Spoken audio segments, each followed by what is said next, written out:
ന്യായാധിപന്മാർ അധ്യായം 6. ഇസ്രായേല്യർ വീണ്ടും ദൈവത്തിന് അനിഷ്ടമായത് ചെയ്തു.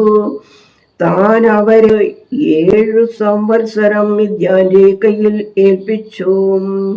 മിദ്യാൻ ഇസ്രായേലിൽ മേൽ ആധിപത്യം പ്രാപിച്ചു. ഇസ്രായേല്യർ മിദ്യാന്യരുടെ നിമിത്തം പർവ്വതങ്ങളിലെ ഗൃഹുരങ്ങളിലും ഗുഹകളിലും ദുർഗമങ്ങളിലുമായി കഴിഞ്ഞു. ഇസ്രായേലിയർ വിതയ്ക്കുമ്പോൾ മിദ്യാന്യരും അമാലേക്യരും കിഴക്ക് ദേശക്കാരും വന്നു അവർക്ക് വിരോധമായി പോരാടി ഗസ്സോ വരെ നാട്ടിലേക്ക് വിളവ് നശിപ്പിക്കും. ഇസ്രായേലിന് ആഹാരമോ മാടോ കഴുതയോ ഒന്നും ശേഷിക്കില്ല.